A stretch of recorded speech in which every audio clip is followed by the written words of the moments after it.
Good morning, children. I am your Hindi teacher from Springfields Public School. प्यारे बच्चों, आज मैं आपकी हिंदी कक्षा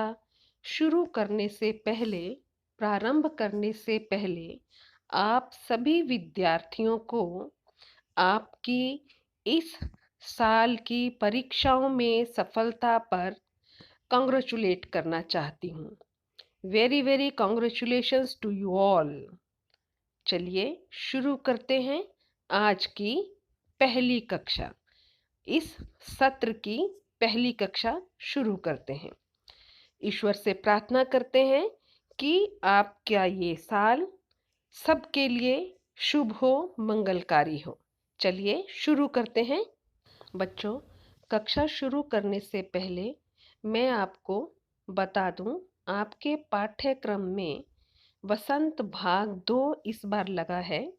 आपने पिछली कक्षा छठी में वसंत का भाग 1 पढ़ा है।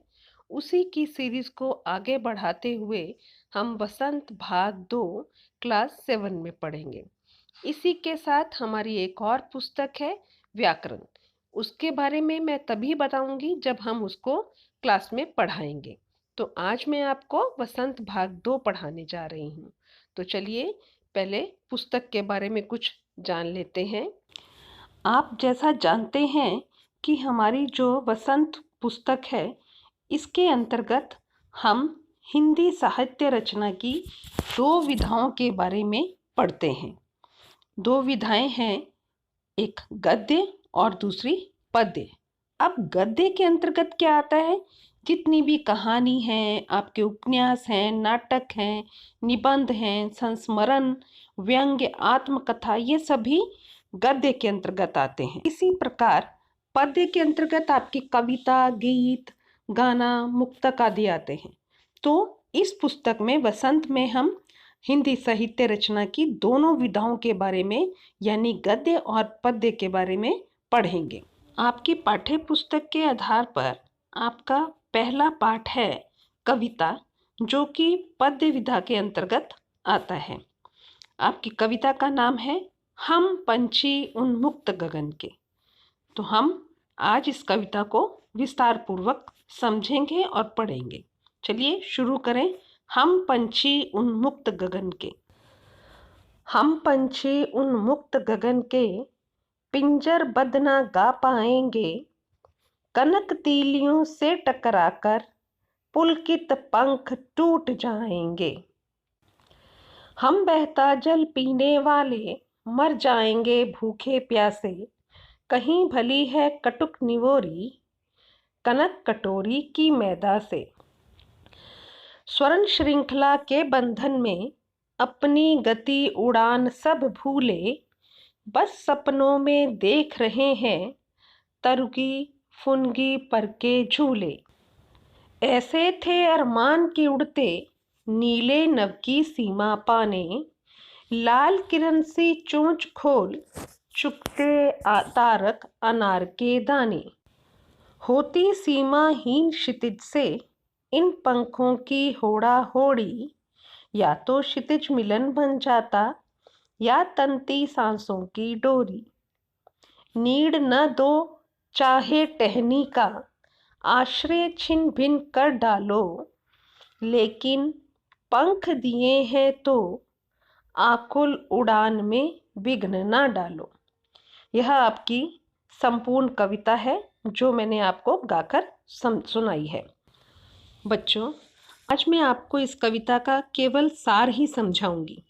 उसके बाद अगली कक्षा में हम इसको विस्तार से आपको इसके सलाट करवाएंगे। तो कविता का सार है, यह कविता हम पंछी उन्मुक्त गगन के, यह कवि शिव मंगल सिंह सुमन द्वारा रचित है, जिसमें आज़ादी की महत्ता को प्रस्तुत किया गया है। इसमें कवि पक्षियों के माध्यम से आज़ादी का क्या महत्व है वह बताना चाहता है। कवि ने पक्षियों की वाणी के माध्यम से इसे अपने भावों का आधार बनाया है। खुले आसमान में उड़ते हुए आज़ाद पक्षी चहचहाते हैं। वे बंदी बनकर नहीं गा पाते, सोने के पिंजरे में यदि उन्हें बंद कर दिया जाए तो मुक्त होने के लिए, आजाद होने के लिए वे अपने पंखों को तीलियों से टकराकर घायल कर लेते हैं। पिंजरे में उनके लिए ये खुला आसमान, बहता पानी, पेड़ की डाल सब एक सपना हो जाता है। यदि भगवान ने उन्हें उड़ने के लिए पंख दिए हैं तो उसे बांध कर नहीं रखना चाहिए, उन्हें खुले आकाश में छोड़ देना चाहिए। पक्षियों के इन्हीं मनोभावों को कवि ने प्रस्तुत किया है।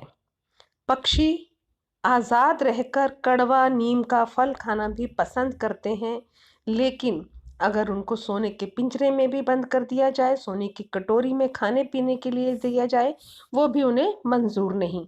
वो खुले आसमान में घूमना चाहते हैं, उड़ना चाहते हैं, दूर गगन में अपना विचरण करना चाहते हैं। तो कवि यही कहना चाहता है कि हमें पक्षियों को बंदी बनाकर नहीं रखना चाहिए। यहाँ इन शॉर्ट मैंने आपको सारा समझा दिया है कविता कैसी क्या है, किसके बारे में है। अब अगली कक्षा में हम विस्तार से इसके सरलार्थ करेंगे और कविता को समझेंगे। आज की कक्षा के लिए इतना ही। Thank you so much. स्वस्थ रहें, सुरक्षित रहें। बच्चों, आज के गृह कार्य के अंतर्गत आपने पाठ 1 जो कि कविता है, इसको आपने अच्छे से पढ़ना है और समझना है। इतना ही कार्य आपको करना है। इसके बाद हम मिलेंगे अगली कक्षा में। तब तक के लिए थैंक यू।